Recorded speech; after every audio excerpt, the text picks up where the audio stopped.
So this is my journey from grace to ungrace to grace, a bit like Philip Yancey in the book What's So Amazing About Grace. This is a very good book if you've not read it, and there's one particular line where it says, "The devil succeeds in laying his cuckoo eggs in a pious nest. The sulphurous stench of hell is nothing compared with the evil odour emitted by divine grace gone putrid." Now I can really relate to that, and well, he has a story of where he grew up in a very religious, self-righteous church, and it basically put him off religion for some years. I mean, not sure how many years. I'm still reading the book, and this actually isn't necessarily the book about his story and life's journey. Well, my life journey was very interesting because I came from a broken family and got into all sorts of rebellious ways as a teenager and a young person, and grew up very confused, very, I guess, unhappy and mixed up, and I didn't have the strong foundation of a strong family life that perhaps would help me grow as a human being. So I went the wrong way. And one could say I was searching, one could say I was looking for the truth, the answer to what life was all about, why am I here, why I exist. And somehow I always believed that God was out there. I always kind of looked at nature, creation. Perhaps I didn't use that word. And I thought, there's got to be something here behind all this. This couldn't have just happened. And I remember chatting with friends, probably while stoned or in the pub or something, about the existence of God and what's out there, what's it all about, what's life all about. And well, I was into songwriting, I was in bands, and even some of my songs would reflect my desire for truth. A lot of them were sort of rebellious songs, anti-establishment,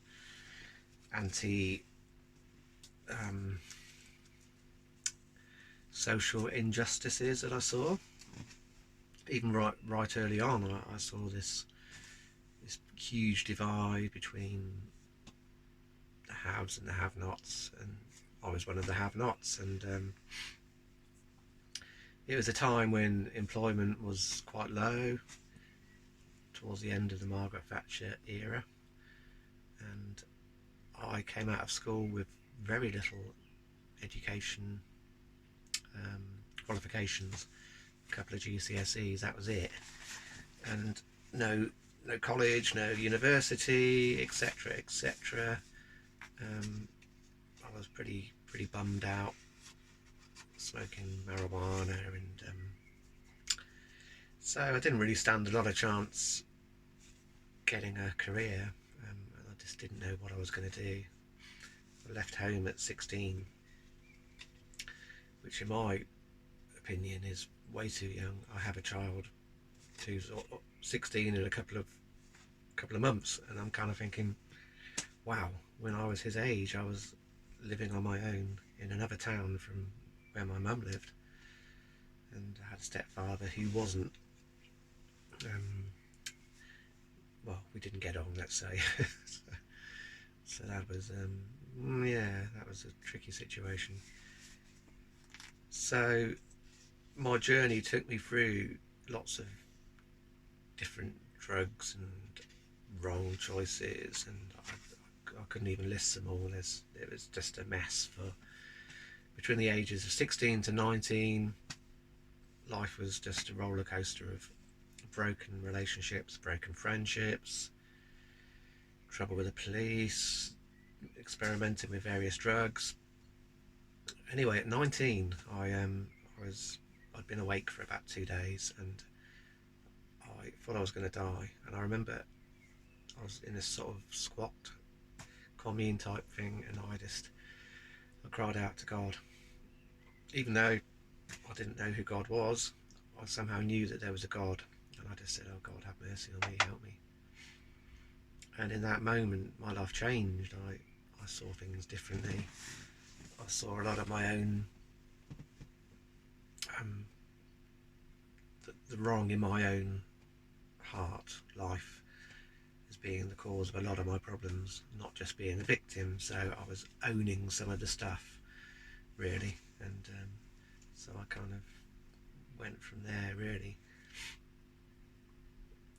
But even so, yeah, at 19, I still didn't get a grasp of it until I had a bit of a kind of breakdown, I suppose, at 24. I mean, quite a severe breakdown.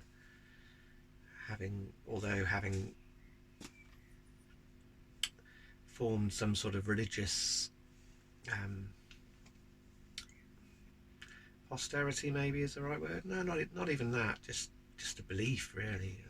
Like, okay, I believe in God, but I don't know who God is. I don't know what I'm supposed to do about this God that I believe in. I started to appreciate the Bob Dylan Christian records he released, and I would read a couple of books. I would climb mountains, hills, trying to reach this God that I believed in, but nothing really grasped me, and I was still strung out on alcohol and marijuana. Anyway, at 24, as I said, I had a bit of a breakdown, and I was hospitalised quite severely, traumatised after all my arms were cut up. Had to have my arms sewn up. Yeah, it was a mess. It really was. And so during that time, being hospitalised, I met this doctor who said, "Oh, so you put on your form that you're a Christian, you believe in God?" I said, "Well, I do, but I don't believe in me. I don't believe I can possibly function in this world. I can possibly contribute to a normal society, anything positive. Everything I do seems to fail. I've had it, really." And he really encouraged me. If I could find that man and thank him, I would. But I don't remember his name. All I remember is the town he lived in. But even though it's a small town, the chances of finding him pretty remote. But that's another story. But I would say that he was quite he was key in helping me back to recovery. Well, anyway, after that, my life changed again. I began to look at these people around me and consider them, not just what a mess I was in, but to consider their plight. And I remember there was an old man. He must have been 70, and he'd spent many years in the mental health units, and he'd become institutionalised. And it was so sad because he would phone his wife, I think daily, really, and she would phone him, and he would be stood by the phone.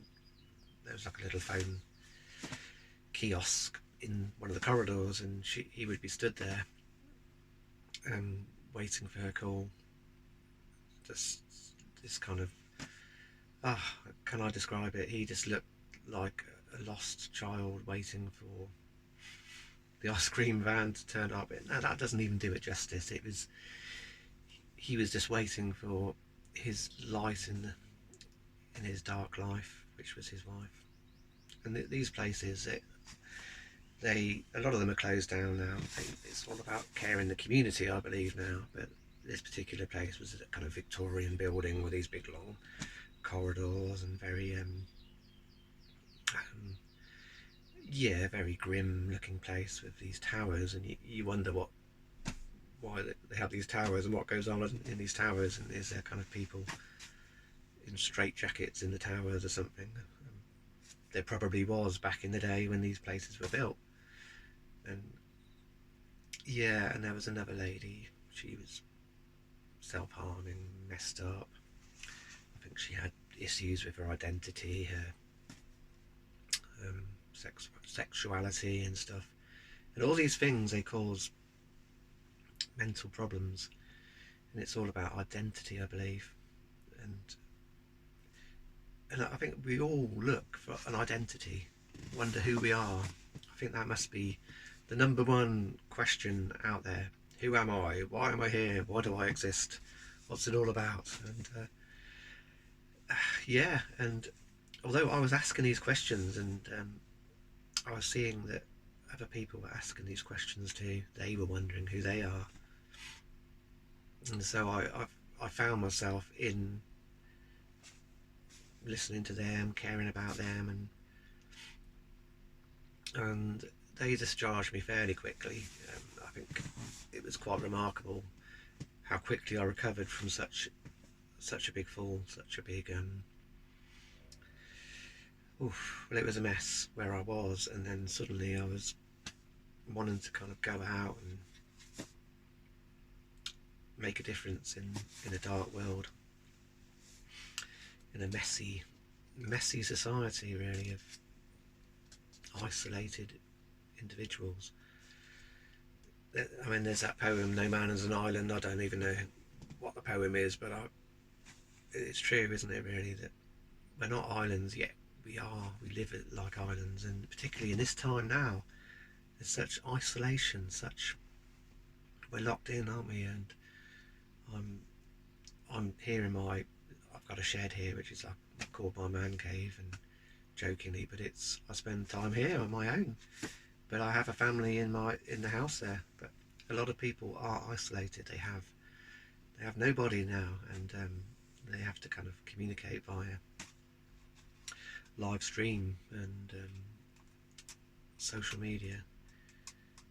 And I kind of have a love-hate relationship with social media. You look at you got this list of friends, and you kind of think, who are you? Are you my friend? If I bumped into you in the street, would I know who you are? And if I was in some difficulty, could I call on you?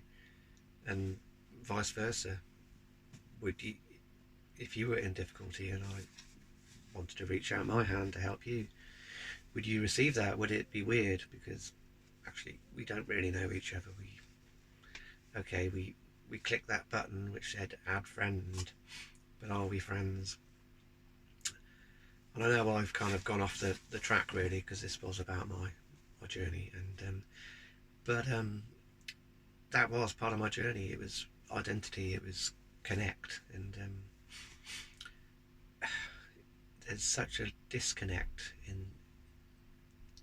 in our society, in who we are. And I mean, I guess many, they have a career, they have a family, they have a purpose in that. But I'm sure there's a sort of deeper purpose that we all long for, which goes beyond just, yeah, I'm a bus driver, I'm a carpenter, I'm a decorator, which is what I do. Even if you're a brain surgeon or a rock star, I mean, we hear about it, don't we? They had everything and yet they killed themselves. And it's like that. It's because if you don't know who you are, there's a disconnect. And it doesn't matter what the world says about you. It's fleeting. I mean, I seem to be reading a lot of things about the Beatles, which is coming out at the moment, and how weird the kind of McCartney-Lennon relationship was, and how John Lennon wrote these songs really slating Paul McCartney, and it was just kind of weird, because you kind of think they should have been the best of friends. They were part of this most successful band ever, yet there was this kind of weird rivalry. I don't know what it was, nastiness. Um, Obviously, things do get blown up out of all proportion. None of us really know the full story because we weren't there, and obviously, fake news gets attention, doesn't it? But anyway, I'm sure there's something in that. Why did they break up? Well, anyway, so once I was released from this, going back to my story now, I ended up just living in my own flat where I lived before. I was in a broken relationship, which was sort of not really repairable because I think it was the foundations weren't good. But then also my newfound faith caused a huge conflict in that, and I really tried to reconcile the two, and it just didn't seem to work. And that was another heartache, really. But it wasn't long before I got involved with this church group, and they were kind of a community-based group. And I saw this kind of ideal in that, and they were living together in these houses, and they were living simply. And obviously, I'd come from this kind of pseudo hippie kind of culture, and so what I saw, I thought, oh, maybe I could fit in here. And they would come and visit me to begin with, and they would give me hugs and encourage me and pray with me. And I remember one time they spoke in this kind of funny language. I said, oh, what is that? Is that Hebrew or something? And it was this tongue speaking, which didn't really kind of freak me out. It was almost a bit, I was kind of quite open to spiritual things when I tapped into lots of different spiritual paths, experimentations, like this thing where you get this pendulum and you spin it around, and people make decisions on whether they should go to the shops or go to the pub, just according to which way this pendulum spins, or you'd work out what the colour is good for you. You'd wear a red shirt and it would give you energy, or you'd wear a green shirt and it would calm you down. There's a lot of stuff out there, and then there was the astrology stuff. I mean, that's pretty mainstream. Most people read a little bit in the newspaper, but you can take it to the next level. You can kind of really look into it, and you'd be looking around for people that would be compatible with you. And you say, oh, you're a Sagittarius. Okay, well, I have to avoid you because I'm a Gemini, and we don't connect. We might do for a moment, but then it's crazy stuff, really is. And then I read some Buddhist books, and I thought maybe that was the answer. But anyway, I settled on this Christian faith. It seemed to work for me. And you had something solid. You had the figure of Jesus, and he was kind, compassionate figure that would go around and heal people, touch people's lives, and not only that, the big one was he would forgive you for the things you'd done wrong, and that was something I really felt aware of needing. So I really took hold of that. And this group I joined, it seemed good. It seemed really good, and there was many aspects about it that were good. But underneath the surface, there was a control. There was a system of control, which wasn't evident. Sometimes it was fairly obvious, but you look beyond that, and you thought, well, there's a bigger picture here, and they have to do these things for a reason. And you couldn't drink any alcohol. You couldn't even go to the pub unless you were going to go and tell people about Jesus. You couldn't have sugar in your coffee and tea, which was strange. that you couldn't, the women had to wear long skirts, men couldn't wear tight jeans. The Yeah, you couldn't own your own stuff, particularly in the community. You had your own set of clothing. But things were generally considered everyone's, which to me, well, okay, I kind of accepted it to an extent. I didn't really that having stuff wasn't really on my agenda. I was quite okay with that. But there was a system of control, and you just felt you weren't quite good enough somehow, because there was always someone who was more sacrificial than you were. There was always someone who was doing that little bit more. That someone who, yeah. And I remember sometimes you'd buy a packet of peppermints or something, and somebody would tell you off. So, oh, that's not very that's a bit selfish, isn't it? What if we all bought a packet of peppermints?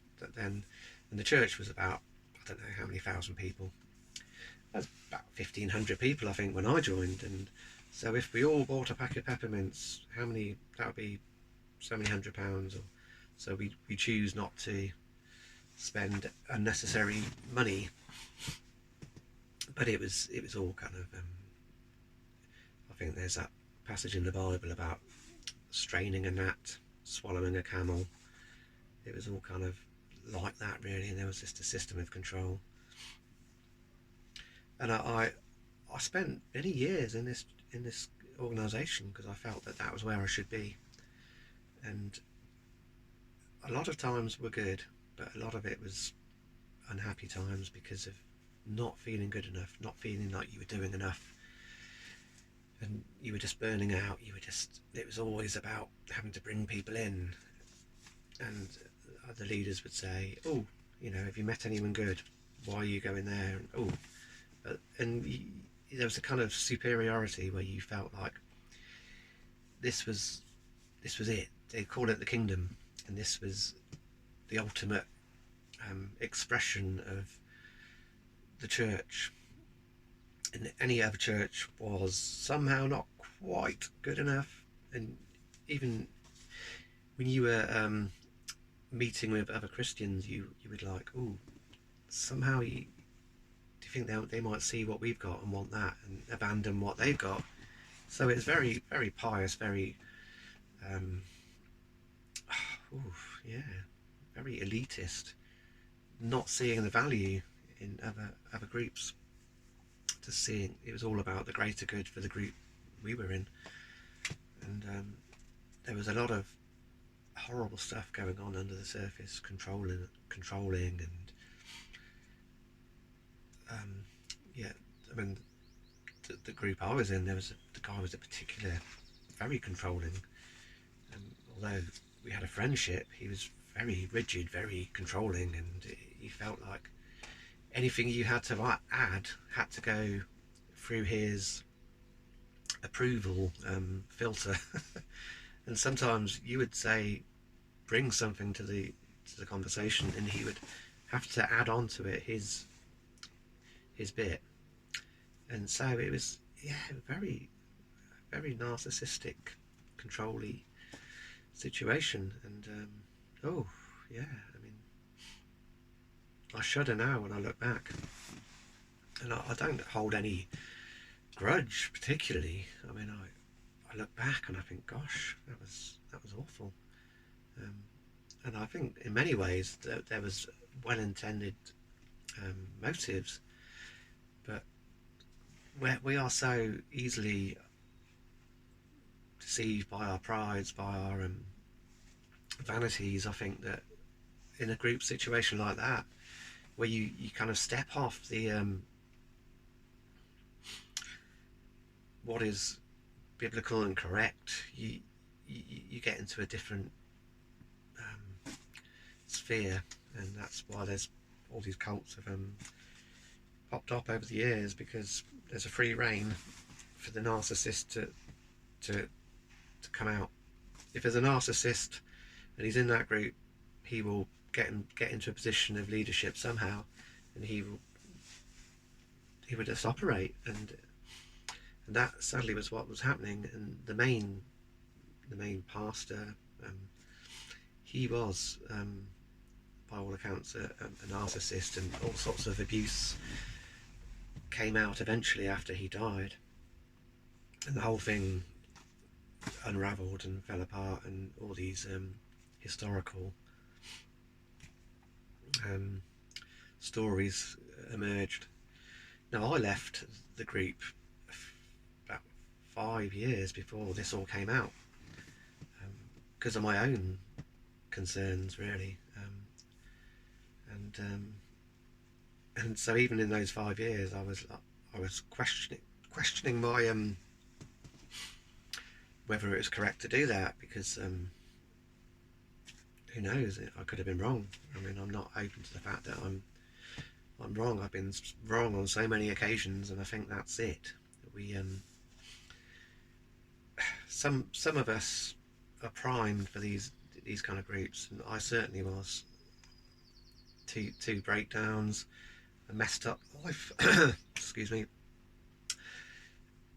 Years of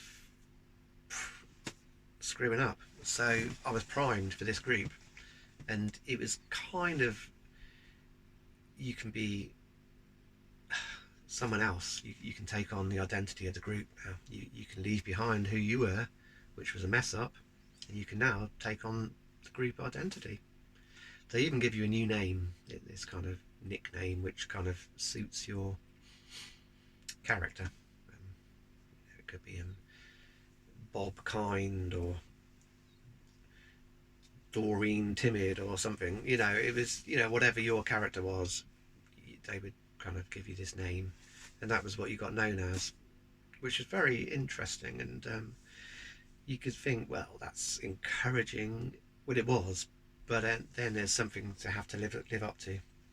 I mean, the name I was given was sort of creative, and so I felt this pressure to be creative and do stuff all the time. So I was always writing songs or drawing pictures, or I felt this was my identity now. I had to come up with the goods. And it wasn't just about me, it was about this new identity and having to do stuff. And yeah, I could come up with the goods, and some of the goods were they were rubbish. I admit that now, and I look I feel, but it was just for the sake of coming up with the goods that you'd kind of pull this stuff out. A bit like these artists that just keep producing stuff, that some of it's a duffer, but it's expected of them. And I think that was, with me, it was, stuff was expected. There was this pressure. You're in this constantly. There's no relaxing. So you're constantly having to come up with stuff to keep the machine moving. And so sometimes I look back, and I even have some of these things I wrote, and I shudder. I think, oh my gosh, did I really write that? And it's like that. There's this pressure to add to the machine. It's like somehow you're not enough in and of yourself. Your identity is now in the group. Your identity is now in producing. Your identity is now in drawing others into this group. And somehow, they would have these meetings where you go to, and they would have these targets, and they would say, look, have we had these new people come? And why haven't we? And it was all kind of like that. And you'd be like, oh. And some group at one part of the country would say, yes, we've got all these people come now, hey. And so we'd all be jealous of them because they've got all these new people. And there was a group in London. For obvious reasons, there's a lot more people in London. It's a very cosmopolitan city, so they always had new people. But I mean, that scene fell apart. The guy I think he had a bit of a breakdown, really, or the pressure. It was just pressure. Yeah, and sadly, that group fell apart. But then it's probably good that it did, because people were messed up, and I was still in touch with a couple of people, and they were messed up. I was messed up. I've had to have counselling and deal with stuff that my time there brought up in me, and it wasn't all bad, but it's like that. I mean, even people in these abusive marriages will say, well, it wasn't all bad, because there's nothing is all bad.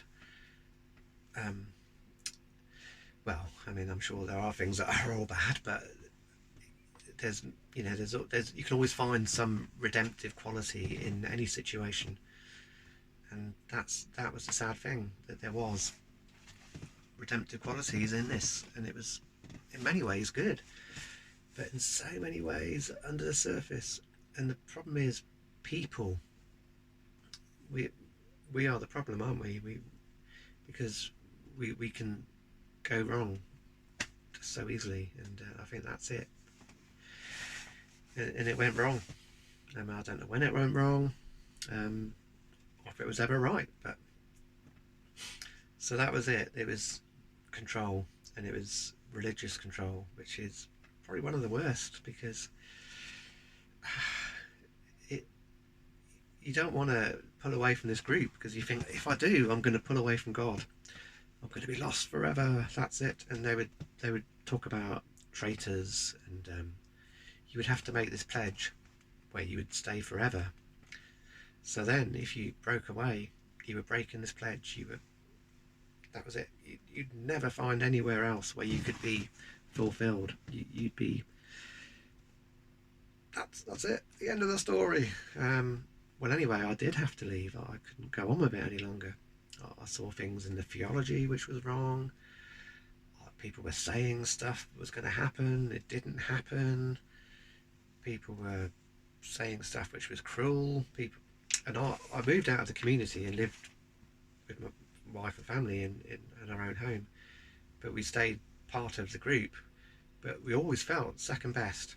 And we'd go along, and it would be so geared towards the committed core that lived in the group.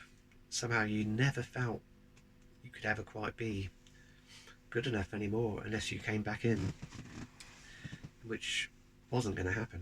I just couldn't see that happening, really. So eventually I left there, and I got into this belief system it was kind of Calvinism, which was a theological belief system, which believes that God chooses some, not others, and it seemed very believable to me. There was talk of election, there's talk of total depravity, so it's an acronym, TULIP: total depravity, unconditional election, limited atonement. Oh, hang on. What's the I?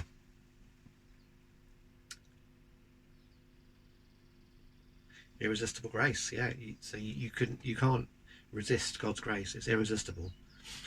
And P is preservation or perseverance, which means you will persevere because God's caused that to happen in you. So it was believable to me. It was total depravity. Yeah, I can believe that. I could see myself in that. I was just so crap, so wrong. Everything I'd seemed to have done was wrong. But now I could give that a theology. Oh, well, that's because I was totally depraved. So there we go. That's why I did those things. That's not that I don't believe in that we are wrong, and there is somehow we do miss the mark, but we're not all bad. That's what I believe now. That there's redemptive qualities within us, and particularly in this time when we're seeing all these the health workers and all these other key workers that are going around and keeping this country moving. Yeah, I mean, you see a lot of good in society, and I think this crisis has certainly brought that out. It's amazing, it really is, when stuff we just didn't see things in the same way. And I think it's really good, because people aren't now thinking about when they're going to fly to Spain or when they're going to do whatever. It's about what's important. And I think as soon as this lockdown changes, I think the first things people are going to be looking at is visiting those ones that those family members they haven't seen for some time. You know, not rushing to book a flight to I don't know, Benidorm or Dubai or whatever. I haven't flown since about 1985 personally, but I know for many it's quite an important thing. But yeah. Anyway, so I got into this Calvinism thing. Total depravity, yeah, I can accept that. Unconditional election, oh, what's that? Yeah, okay. God chose you before the foundation of the world to be a Christian. Yeah, well, I accept that. So I didn't do anything about it. Okay, yeah, that seems okay as well. Yeah, when you look at, there's a flip side to these things, you see. That's all right if you're one of the unconditionally elected, but what if you're not? That's it. You're unconditionally elected to not believe, and there's nothing you can do about it to believe. And at the time, I didn't consider the flip side. Or if I did, I think, well, God knows. You know, who am I to question God's wisdom? And I think that's one of the things, as I say. Oh, who are you, oh man, to question? And the limited atonement, yeah. Jesus only died for these certain people. I mean, the idea that Christ's death on the cross is limited is preposterous. Yet they'll say, well, if Jesus died for someone and they didn't get saved, and then that was a waste. I mean, and that somehow that was a failure on God's part, because he died for them, he had them in mind, and they didn't take hold of it. But that's a ridiculous argument. It's like if I buy my son a gift and say, oh, there's a gift on the table for you, and he just walks by it and doesn't take any interest, doesn't even open it. It doesn't take away from the fact that I went and got him a gift. It just means that my son rejected the gift. And that's now how I see salvation, the gift of salvation. It's a gift to be taken hold of, to be received. But this system, it's very subtle, and many great preachers, well, John MacArthur, John Piper, these guys, they're very intelligent, very learned. You know, they've got all these, I don't know, letters and PhDs and blah blah blah, doctorates behind them, and so you have to respect them, because they've got all these qualifications, and somehow they have superior knowledge because they've done the work. And it's very convincing. And so yeah, limited atonement. Oh well, don't like the sound of that. But John MacArthur says it. John Piper says it. Oh, even the great C.H. Spurgeon used to say that as well. But actually, it's C.H. Spurgeon didn't really go with limited atonement. It wasn't really his thing. Yeah. So, my journey out of the tulip. Yeah, I mean, irresistible grace. Yeah, I mean, seemed okay. It seemed, yeah, well, God's grace is irresistible. But yet, the Bible does say that, hard-hearted generation, people do resist grace. They do. It is irresistible. I mean, in the sense that when you really see grace, you can't resist it, in the sense that it's wonderful. But I guess, it's a matter of the heart, whether you truly embrace it. And I think that's such a key, isn't it? And then perseverance of the saints. I do believe that once you receive a gift, particularly the gift of salvation, being born again, that's it. It's like you can't get unborn. So how can you get unborn again? I remember I used to enjoy the singer Keith Green, and reading his book, he went through different stages, and I think there was at one point where he suddenly saw that Jesus was God. It wasn't just Jesus, God's Son, but he suddenly got it. Jesus is God. I'm paraphrasing because it's so long since I read the book, and I think he described it as being born again. But it's just a term. It doesn't really mean being born again. It's just a way of really kind of expressing the magnitude of that event. I was born again. But yeah, if we're born again, we can't be unborn, and we can't be born again. We're just born again. That's it.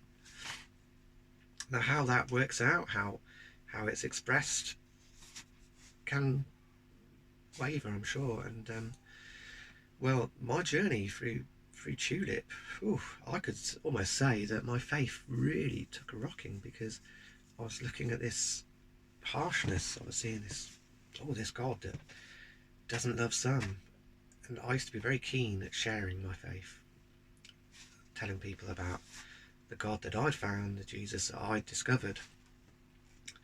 And suddenly it was like, well, there's only these select few that would take hold of this. And so you want to go around telling people, but in the back of your mind you're like, they're probably not elect. Look at the way they've been living. And you become judgmental. You can almost like excuse yourself. Well, if they're elect, God will bring them into the fold eventually. And and it's all very, very, very subtle. So eventually you're not sharing your faith. And in my experience, when you're not sharing your faith, you're not encouraging yourself. And I used to always find when I would share my faith, it would encourage me. And that's just the way it goes. You go and hug someone and it makes you feel good. You tell someone, oh, you're great, yeah, you're brilliant, you're doing a great job. It picks them up and it picks you up, because you're coming out of your little bubble and you're telling someone else, hey, you're all right, you're good. So my time in Tulip, it was about 2 years, maybe 3 years. I was in this church and I was leading the worship. At times I was helping out, set the equipment up, but the relationships I found were very, very sterile. I mean, there's some lovely people there, but the relationships were very sterile, because I think we were all living in this not quite good enough. It's all about proving that you are of the elect, almost, because by your lifestyle. And the pastor would say things like evidence of salvation, and to even join the church you had to submit to him proof that you were born again, that you were a believer. You had to submit to him that. And I mean, it was absolutely nutty. And it was always about what you do, whether you're serving the Lord, whether you're doing the works, how well you're doing at memorizing your Bible verses, how well you're doing at reading the books. Still have some of the books, because I wouldn't really want to pass them on. Are you truly saved? Are you truly born again? Are you? There was one we had to study. Was the exemplary husband, and we would go through that as men. being exemplary, and it's all about your behaviour, how good you are as a husband, and it did me in. I was like, oh my gosh, I'm never going to be a good enough husband. According to this book, I am what I am, and I could be a better husband, and I know that. But if I read this manual, I would never attain to that. There's no way. But I can do certain things to improve who I am, but it can't come from reading a book. It has to come from a heart of caring. And every day there's opportunities to show that we care, and it's wonderful. And some days we don't show it enough, and we know it, but that doesn't write us off as people, because there's always another opportunity the next day to do a bit more. And these times we're seeing that, aren't we? We're seeing people making a difference, caring, touching people's lives, and it's phenomenal. So I came out of this system, and I had to leave this church. I had to stop serving. I was basically accused also of being a divider of the church, being critical of the pastor, just because I questioned a few things. I said, well, why do we do it like that? What's that all about? And why are the sermons so long? Why do the children have to, this is teenagers, have to sit through these hour-long sermons? Why aren't we doing work for them? It was very religious, very clinical, and the teenagers were expected to make notes on these hour-long sermons, and the pastor preached through Philemon, which is the smallest book in the Bible, I think, and he preached on it for like 5 weeks, an hour each sermon. I mean, I don't know. When I look back, I'm stunned.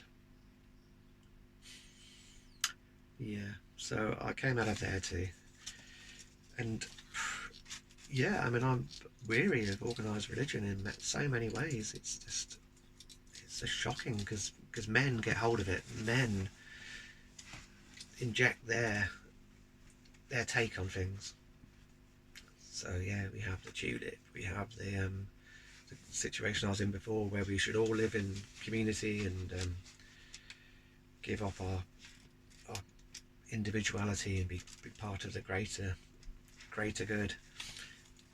Or whatever situation, I could have gone and joined the Catholic Church, and then it would have been about indulgences or penances, or